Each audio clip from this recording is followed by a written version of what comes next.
नमस्कार।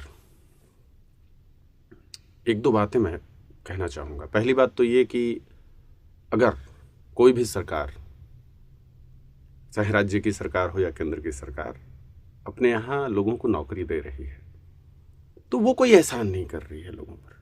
जो वो बार बार ये बता रही है कि हमने इतने दिए, हमने इतने दिए, हमने इतने किए, वो कोई एहसान नहीं कर रही है। वो एक सिस्टम है जो सिस्टम में चलाने के लिए लोगों की ज़रूरत है, और आप लोगों को वहां उनकी योग्यता के अनुसार, याद रखिए, आप कोई एहसान नहीं कर रहे हैं, किसी को बांट नहीं रहे हैं। वो आदमी कंपटीशन फेस करके आया है तो आपने कोई एहसान नहीं किया उस पर, ठीक है।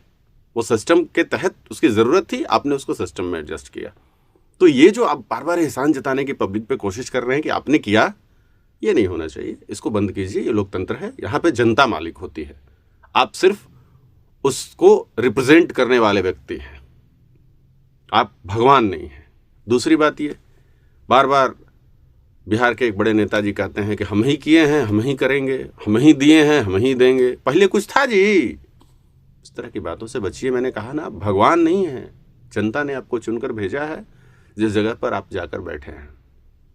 जिस दिन जनता ने ये सोच लिया कि आप अब इस काबिल नहीं हैं कि आप रहें, तो आपको जमींदोज होते समय नहीं लगेगा। अब आते हैं मुद्दे पर। बिहार में शिक्षकों की ट्रांसफर और पोस्टिंग की पॉलिसी को लेकर बिहार के शिक्षा मंत्री जी पिछले 6 महीने से बयान दे रहे हैं। बार बार उनके बयान आते हैं। पहले उन्होंने ये कहा कि जनवरी के फर्स्ट वीक तक सभी टीचर्स जहां जिसको जाना है वहां पे एडजस्ट कर दिया जाएगा। इसके बाद उन्होंने कहा कि फरवरी के फर्स्ट वीक तक होगा, और मार्च में, जब फरवरी बीत गई पूरा, मार्च में जब वो बजट सेशन में उनसे सवाल पूछा गया तो उन्होंने कहा कि 2 महीने लगेंगे।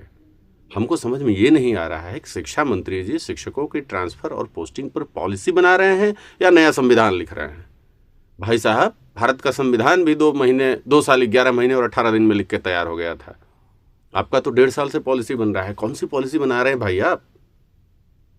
शिक्षा मंत्री जी, अगर आपके मातहत आपकी बात नहीं सुनते, जैसा कि मैंने सुना है आपके बारे में कि आप एक IPS अधिकारी रहे हैं, तो मुझे लगता है कि आप एक ऐसे IPS अधिकारी होंगे, माफ कीजिएगा, जिसकी बात उसका मातहत तो छोड़िए, उसका चपरासी तक नहीं सुनता होगा।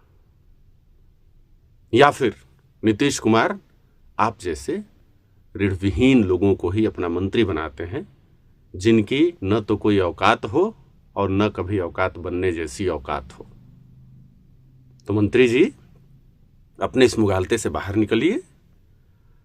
आपको इस बात का अंदाजा भी नहीं है कि कितने लोग अपने बच्चों से, अपने परिवार से, कितनी माएं अपने बच्चों को छोड़कर बिलख रही हैं, और सिर्फ इसलिए क्योंकि आपकी एक गलत नीति।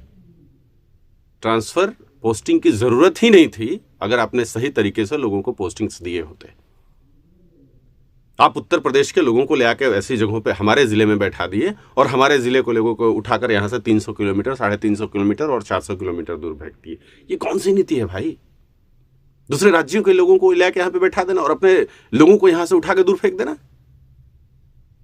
तो शिक्षा मंत्री जी, आग्रह है मेरा आपसे कि इस मुगालते से, जो आपको मुगालता दे रहे हैं श्रीमान आपके ऊपर बैठे हुए कि वो भगवान हैं, तो आप भगवान के मातहत आप भगवान बने हुए हैं, उससे बाहर निकलिए।